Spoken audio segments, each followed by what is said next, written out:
Welcome to your daily audiobook, where stories are not just heard, they are lived. In this epic journey inspired by Gulliver's Travels, you will follow a restless traveler across strange and wondrous lands, worlds where size, power, and fear shape everything.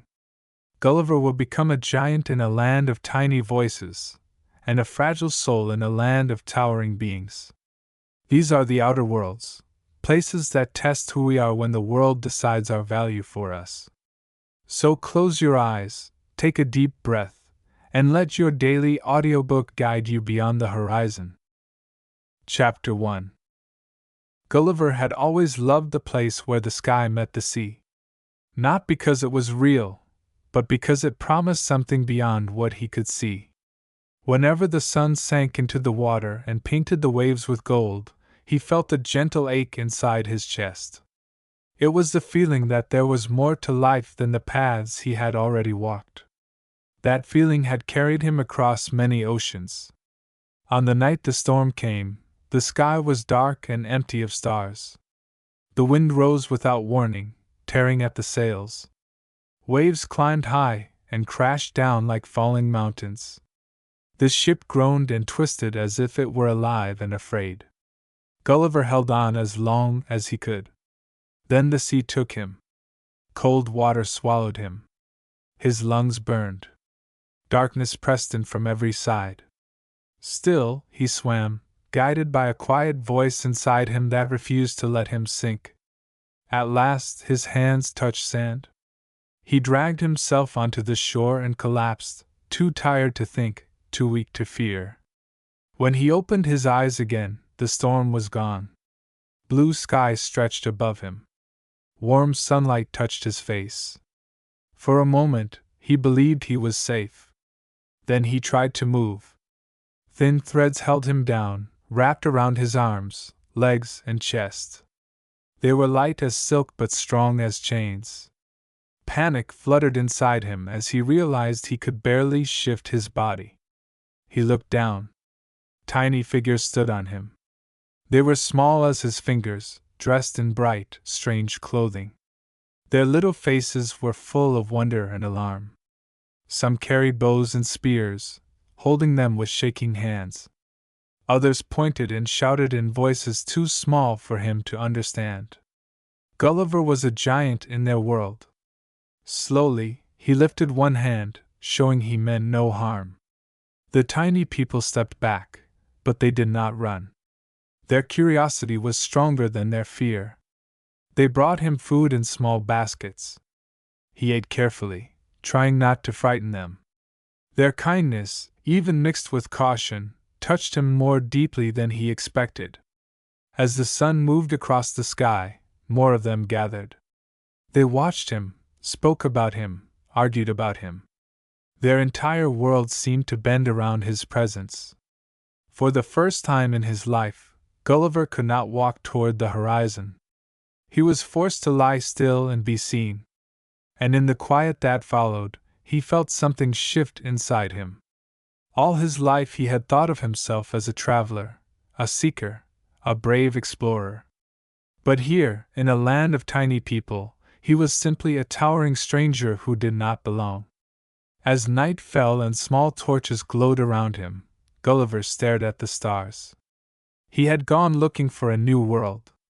Now he wondered if this world had come to teach him something he had never wanted to learn.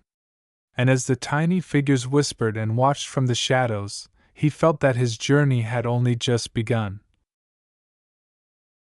Chapter 2. Morning light drifted gently across the strange land, touching Gulliver's face with warmth.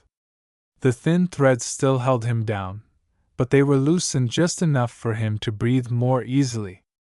Around him, the tiny people were already awake. Their small world moved with quiet purpose, like a living clock. Gulliver watched them with wonder. They wore robes in deep reds, bright blues, and shining gold. Some carried tiny flags. Others rolled small carts filled with tools, food, and glittering objects. Even though they were no bigger than his fingers, everything they did felt important, full of meaning. A group of guards approached him. Their helmets shone in the sunlight. Their tiny spears were raised, not in anger, but in careful warning. One of them stepped forward and spoke slowly, using gestures and sounds. Gulliver did not understand the words, but he understood the tone. They were not here to hurt him. They were here to claim him.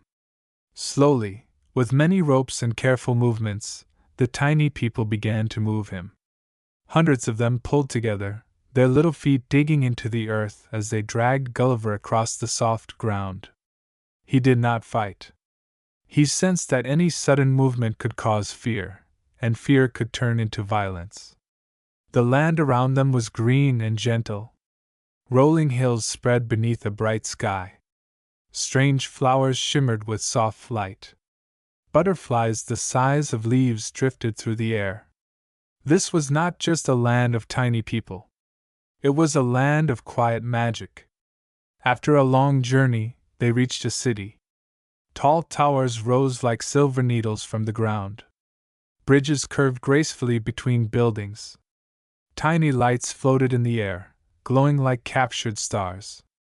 Everything was small yet perfect, built with care and beauty. This was their heart. The city of whispering crowns. Gulliver was brought to a wide open square. Hundreds of tiny faces turned toward him. The people gathered in rings, watching the giant who had fallen from the sky.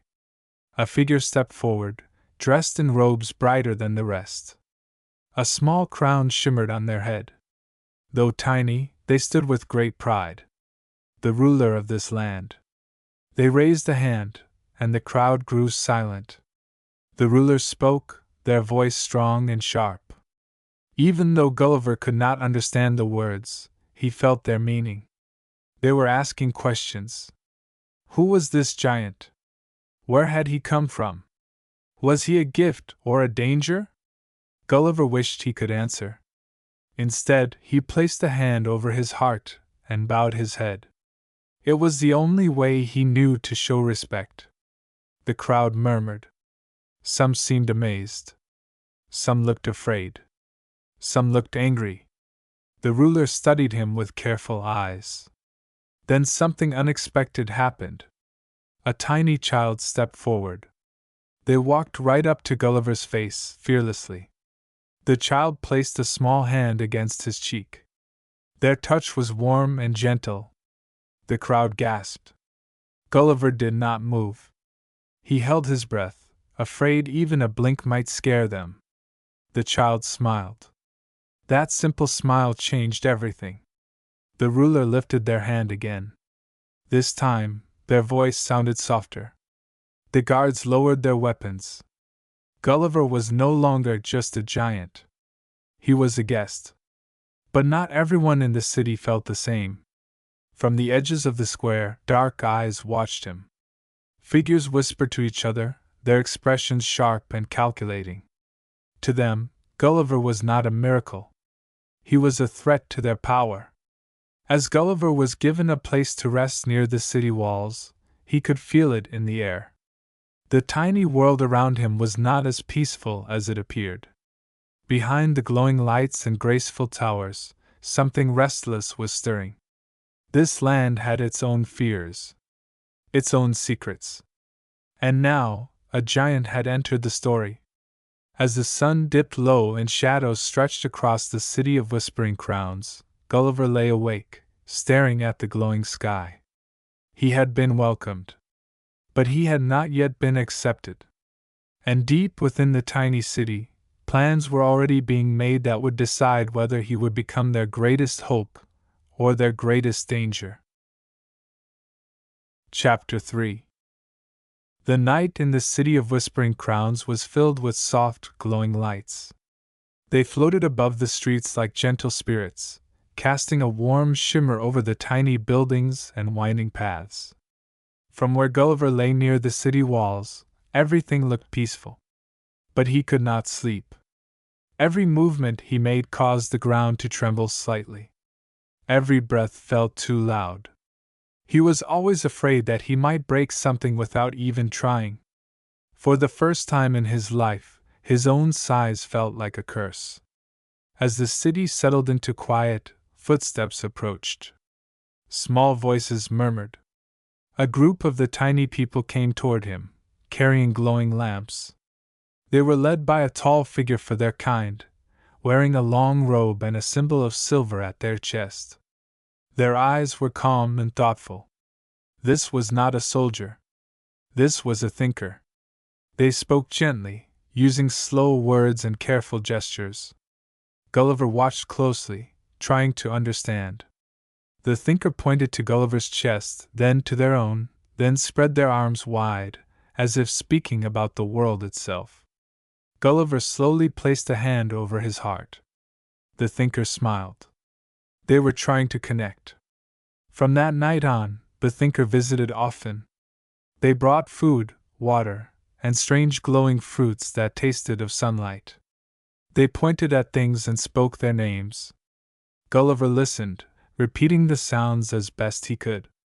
Slowly, he began to learn. This land was called Luma. The people called themselves the Lilari. And the shining city was their pride. But pride, Gulliver soon learned, was also their weakness. As he listened to their stories, he discovered that the Lilari were divided. They argued over small differences in belief, over which colors were more pure, over which traditions were more correct. These tiny disagreements grew into deep rivalries. Even in such a small world, power still ruled hearts. Some saw Gulliver as a miracle. Some saw him as a tool. Some saw him as a monster. One day, Gulliver was allowed to stand. When he rose to his feet, the entire city fell silent. He tried to move slowly, carefully, but even the gentlest step felt like thunder. The Lilari watched with wide eyes. To them, he was taller than any tower. The ruler stood before him, small but proud. With gestures and broken words, they asked him to show his strength. Gulliver hesitated. He did not want to frighten them. But he also knew that fear would grow if they believed him weak. So he reached down and gently lifted a stone from the ground. It was larger than any house in their city. He raised it with steady hands and placed it back where it had been, without cracking the earth. The crowd gasped. Power filled their tiny eyes. From that moment, everything changed. They no longer just looked at Gulliver. They began to imagine what he could do for them. Soon, whispers followed him wherever he went. The Lilari leaders argued behind closed doors. Some wanted to use him to protect the city. Others wanted to use him to defeat their enemies. Gulliver felt their thoughts pressing on him like invisible hands. He had not come to this world to be a weapon. Yet, slowly, he realized something painful. When you are bigger than others, they stop seeing who you are. They only see what you can give them. As the sun fell and the glowing lights returned, Gulliver looked down at the tiny city. He had never felt so alone. And somewhere in the shadows of Luma, plans were forming that would soon pull him into a conflict he did not yet understand, one that would force him to choose between his gentle heart and the terrible power he carried. Chapter 4. The city of Luma woke to tension. It was not loud, but it was everywhere, in the tight faces of the Lilari, in the hurried footsteps along glowing streets, in the way doors closed just a little too quickly. Gulliver felt it before anyone spoke a word. Something was wrong. The thinker came to him early, their eyes troubled. They pointed toward the horizon beyond the city walls, where faint smoke curled into the sky. Then they drew two shapes in the dust, two tiny cities facing each other, with a line between them. Enemies. The Lilari were not alone in this world. Across the fields and shimmering rivers lived another tiny nation, just as proud, just as stubborn. Long ago, the two sides had begun to argue over something small and simple. But over time, that small thing had grown into a wound that never healed. Now it was war. The ruler summoned Gulliver. In the great square, the Lilari gathered once more. The rulers stood high on a silver platform, their tiny crown glowing. They spoke with fire in their voice, pointing toward the distant smoke, then toward Gulliver. The message was clear. They wanted him to fight. Gulliver's chest tightened. He looked at the small faces staring up at him, filled with hope and fear. To them, he was not just a traveler anymore. He was their shield. He shook his head slowly, placing a hand over his heart. He tried to show them that he did not want to hurt anyone, that he had not come to be part of their battles. The crowd murmured. The ruler's eyes darkened. A group of leaders stepped forward. They spoke in sharp, fast voices, gesturing wildly. Some pointed at Gulliver. Some pointed toward the enemy lands. Their fear was louder than his kindness. At last, the ruler raised a hand. They pointed toward the distant smoke, then made a slicing motion. Gulliver understood. Refuse, and become an enemy. Slowly, reluctantly, Gulliver nodded. The next day, he was led beyond the city. Tiny soldiers marched beside his feet, their armor shining like stars. They carried banners and horns, their voices high and determined. Gulliver walked carefully, each step heavy with doubt. Across the fields he saw the other city. It looked much like Luma, glowing softly in the distance. He knew nothing about these people, except that they were small, and that they were about to be crushed by a war they had not chosen. When the battle began, it was chaos. Tiny arrows flew like rain. Small explosions of light flashed in the air. The Lilari cried out, charging forward with fierce courage. Gulliver stood frozen. He could end this in moments. He could reach down and sweep away armies with a single motion.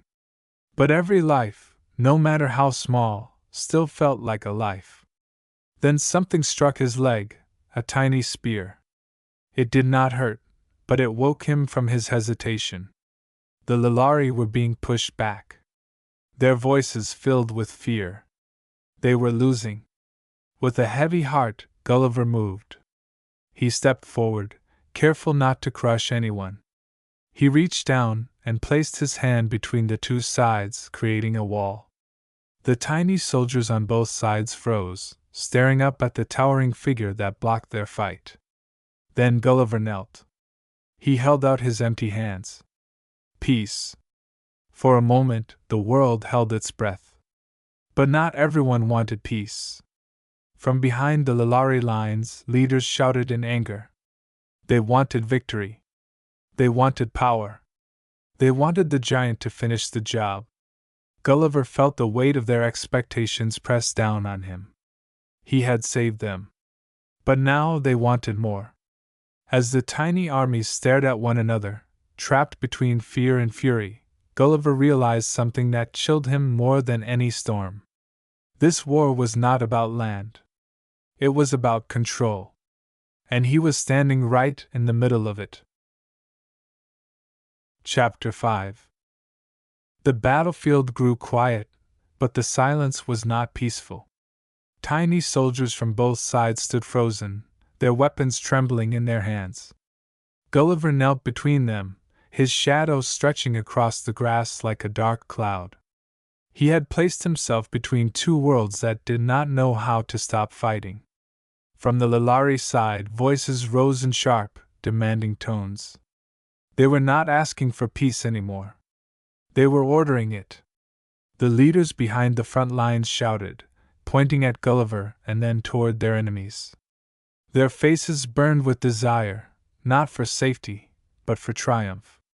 They did not want the war to end. They wanted it to end in their favor. Gulliver slowly stood. He lifted one hand and gently swept it through the air, creating a wave of wind that knocked weapons from tiny hands. Swords fell. Spears dropped. The fighting stopped completely. Gasps filled the field. In that moment, Gulliver became something new in their eyes. Not just a protector. A god. the enemy's city surrendered. Their rulers were brought forward, small and shaking. They bowed before Gulliver and the Lilari leaders. The war was over, not because hearts had changed, but because power had chosen a side. As they returned to Luma, the city erupted in celebration. Lights shone brighter than ever. Music filled the air. The Lilari danced in the streets, shouting Gulliver's name. They called him their savior, their champion, their greatest hero. But Gulliver felt no joy. He had ended a war. But he had not brought peace. Soon, the ruler called him again. This time, their voice was warm, their gestures full of praise.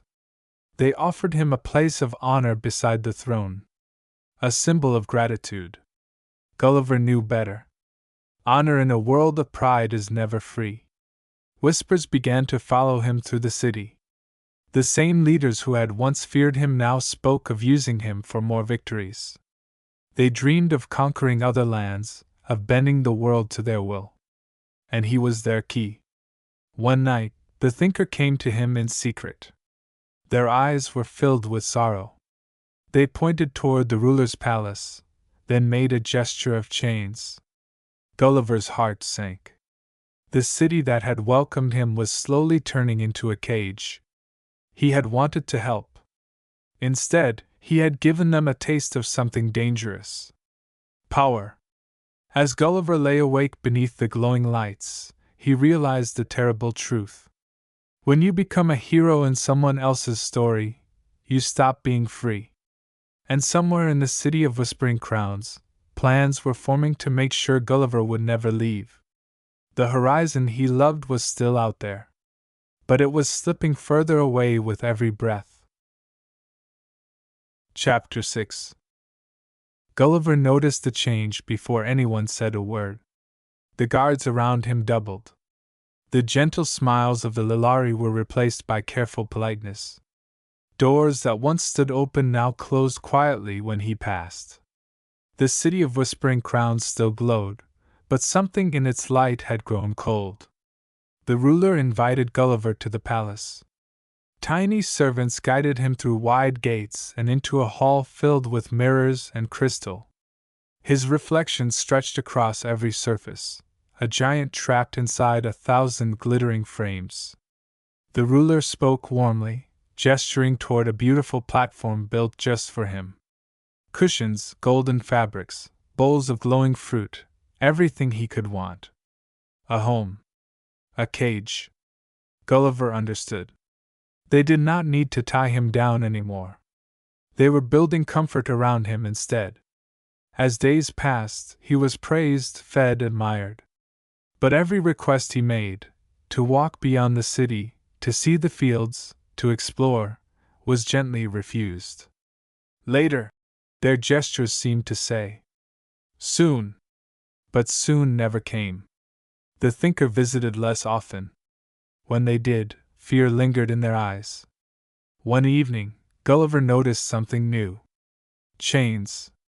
Not on him, not yet, but hidden behind silk curtains and polished stone. The Lilari were preparing for the moment he might say no. And Gulliver knew something had to change. Because even the most beautiful cage is still a prison. As he stared at the glowing city that had once felt magical, Gulliver felt the old ache return, the pull of the horizon.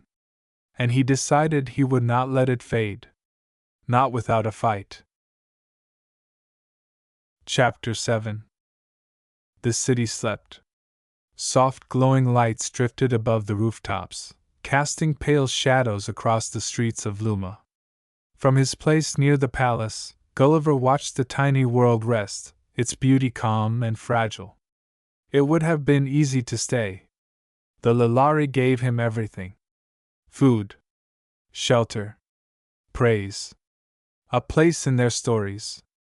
Yet none of it felt real anymore. It was all built on one simple truth: they did not love him. They loved his power. The thinker appeared silently, their small lamp glowing like a firefly. They moved close and pointed beyond the city walls, then pressed their hand to their heart. It was a warning. Or a farewell. Gulliver nodded. Carefully, slowly, he began to move. Every step was chosen with great care. He lifted his feet high, placing them gently so he would not shake the ground or wake the guards. The city did not notice as the giant passed through its glowing streets. Not at first. When he reached the outer gate, a small group of guards blocked his path. Their spears shook. They were afraid. Gulliver knelt. He held out his hands, empty and open. For a moment, no one moved. Then one of the guards lowered their weapon. Another followed. The gate creaked open. Gulliver stepped beyond the city of whispering crowns. Behind him, he could hear distant voices rising in alarm. Lights began to flare. The city was waking. But he did not turn back. The open land stretched before him, wide and dark and full of unknown paths. The horizon was calling again. As Gulliver walked into the night, he knew he was leaving behind not just a city, but a version of himself that had been slowly fading. And somewhere far beyond the fields of Luma, a new world was waiting to test him in ways he could not yet imagine. Chapter 8. The world changed as Gulliver walked. The soft, glowing fields of Luma slowly faded behind him. The air grew heavier. The ground beneath his feet felt different, thicker, stronger, as if the land itself were built for weight. Then he saw it. A wall of green rose before him, taller than any mountain he had known. It was not stone. It was grass. Blades of it towered above him like trees, their tips brushing the clouds. Each step forward felt like stepping into a dream where everything had grown wild and huge. Gulliver realized the truth with a slow, sinking feeling. He was no longer a giant. He was small. Before he could fully understand, a shadow fell over him. Something moved through the towering grass, slow and powerful. The earth shook with every step. A face appeared above him. A human face. But vast. Eyes like lakes. Skin like hills. Breath like a warm wind. A giant. The figure bent down and lifted Gulliver with careful fingers. Gulliver struggled, but it was useless. To this being, he was no more than a fragile toy. He was carried toward a village of towering houses and enormous people. Their voices boomed like thunder. Their laughter shook the sky. Gulliver was placed on a table. Faces leaned in, curious and amused. To them, he was strange. Small. And suddenly, the weight he had carried in Luma returned to him in a new way. He now knew what it felt like to be powerless. As the giants examined him, Gulliver felt fear rise in his chest. But beneath it, something else stirred. Understanding. In a world where everything was too big, even the bravest soul could feel small. And this new land was only just beginning to show him how deep that feeling could go. Chapter 9. The giants did not mean to hurt Gulliver. That was what made it worse. They carried him with soft, careful fingers, speaking in low, rumbling voices that sounded like distant storms. Their faces were kind, curious, almost warm. Yet Gulliver felt more trapped than he ever had in Luma. Because kindness can be just another kind of cage. They placed him inside a beautiful wooden box with soft cloth and tiny dishes of food. From their view, it was a gift. From his, it was a prison. Children gathered around him, their massive eyes shining. They laughed and pointed, gently tapping the glass walls of his box. Gulliver felt like a living toy. A giant woman, whose voice sounded gentle as wind through leaves, became his caretaker. She fed him, cleaned his small space, and spoke to him with affection. Sometimes she would lift the box and carry him through the towering village, showing him to others. Everywhere he went, people stared. Some smiled. Some laughed. Some saw him only as something to own. And just like in Luma, Gulliver realized something painful. No matter the size of the world, those with power still decide what you are. At night, alone in his tiny room inside the giant house, Gulliver stared through the glass at a sky that felt impossibly far away. He was safe. But he was not free. And deep in his heart, the old longing began to burn again, the longing for a place where he could simply be himself. Somewhere beyond hands that were too gentle, and walls that were too strong. Chapter 10. Life among the giants was full of quiet dangers. What felt gentle to them could be deadly to Gulliver. A careless step could shake the ground. A playful tap could knock him over. A falling crumb could feel like a stone from the sky. One day, while his caretaker was away, a shadow passed over his small box. Something moved. A giant rat. Its eyes glowed with hunger as it sniffed the air. To the giants, it was only a pest. To Gulliver, it was a monster. The rat pushed against the glass, its claws scraping loudly. Fear surged through Gulliver like fire. He grabbed a tiny tool he had been given and struck at the creature through a small opening. The rat shrieked and retreated. But the message was clear. This land was not safe. Later, a giant bird swooped down, lifting Gulliver's box into the sky. Wind roared around him as the world spun. He clung to the floor, heart racing, until the box fell back to the ground with a crash. When the giants rushed to help him, their faces were filled with concern. They did not understand. To them, it was a small accident. To Gulliver, it was a reminder. Being small in a giant world means every moment is borrowed. As he lay trembling inside his box, Gulliver knew he could not stay. Even kindness cannot protect you from a world that is simply too large. And somewhere beyond the towering fields and endless skies, he felt the horizon calling once more, stronger than ever. Chapter 11. The giants took Gulliver on a journey across their vast land. They carried his box on long wagons, moving through fields that stretched forever and forests that looked like walls of green. Mountains rose in the distance, their peaks lost in the clouds. Rivers flowed like shining silver roads. To the giants, it was an ordinary trip. To Gulliver, it felt like crossing an entire world. One day, as they traveled near a great lake, the air suddenly shifted. The sky darkened. A wind began to howl, stronger than anything Gulliver had felt since the storm that had first brought him to Luma. A giant bird appeared. Its wings blotted out the sun. It grabbed Gulliver's box and lifted it into the sky. The world fell away beneath him. He screamed, though no one could hear. Higher and higher he went, until the land looked like a painted map far below. Then the bird released him. The box fell. The air rushed past. Water rushed up. With a thunderous splash, Gulliver and his tiny world plunged into the lake. Cold surrounded him. The box rocked and spun, barely floating. Alone. But fate had not finished with him.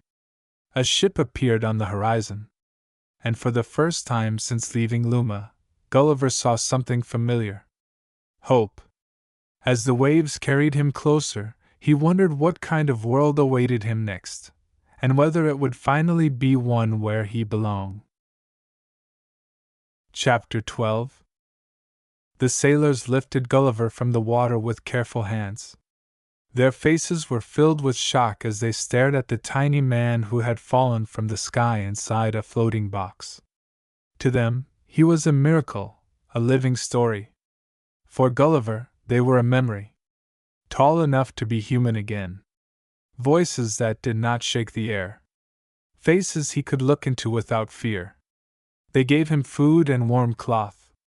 They listened as he tried to explain, though words felt too small for what he had seen. But the sea is never still for long.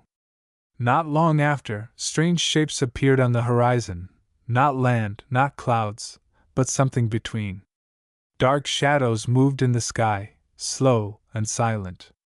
The sailors whispered. The world itself seemed to drift. Gulliver stepped to the edge of the ship, staring upward. The sky looked wrong. As if something enormous was floating above it, unseen but heavy. A new journey was calling. One that would not be grounded in earth or water, but in the air itself. And as the ship sailed toward those drifting shadows, Gulliver felt the familiar pull of the horizon once more, stronger, stranger, and more dangerous than ever before. Chapter 13. The shadows in the sky grew larger as the ship moved forward. What had once looked like clouds slowly took shape, great islands drifting through the air, held aloft by forces no one on the ship could explain. Their edges glowed faintly, as if the sky itself were bending to keep them from falling. The sailors stood in silence. Gulliver felt something deep inside him stir. Wonder mixed with fear. He had seen tiny worlds and giant lands, but this was different. A strange humming filled the air, soft but powerful. It vibrated through his bones, like a distant song. From above, a rope descended. Figures appeared along its length, sliding down with graceful ease. They wore flowing garments, and strange shining bands around their heads. Their eyes were distant, as if they were always looking beyond what was in front of them. They spoke in calm, empty voices. Gulliver could not understand their words, but he could feel their meaning. These were people who lived in their minds more than in their bodies. They lifted him gently, and carried him upward toward the floating realm. The ship and sea drifted away beneath him, becoming small and unreal. As he stepped onto the floating land, Gulliver felt the ground beneath him hum with strange energy. Buildings floated slightly above the surface. Lights drifted through the air like slow-moving stars. This world did not follow the rules of gravity. Nor, Gulliver sensed, did it follow the rules of common sense.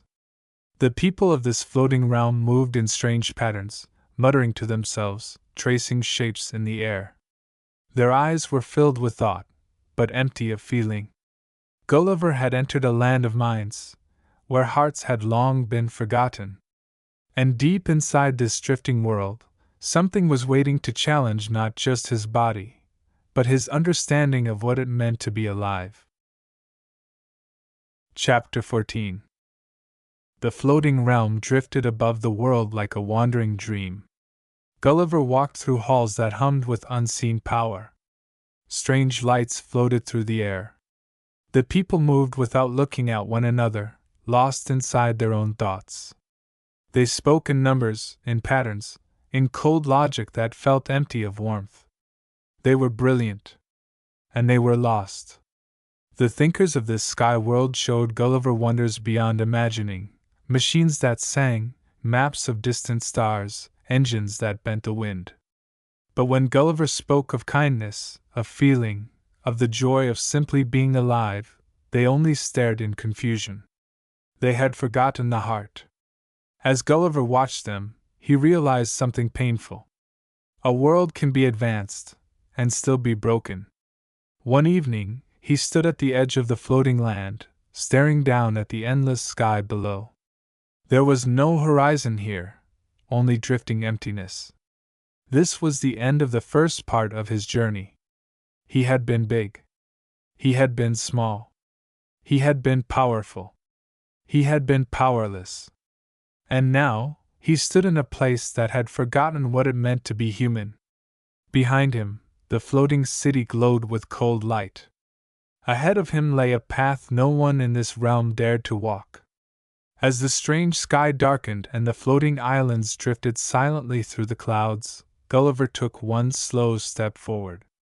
Not knowing whether the next world would save him, or finally change him forever. Gulliver now stands at the edge of everything he thought he understood. He has been large. He has been small. He has been praised. He has been trapped. And now, a new path opens before him. Part 1 of Your Daily Audiobook's Gulliver Journey has shown how the world shapes a person. Part 2 will reveal something deeper, how a person shapes themselves. So when you are ready, let the next chapter guide you beyond the outer worlds, into the quiet, powerful, and mysterious inner worlds. Because the greatest stories are the ones that change us.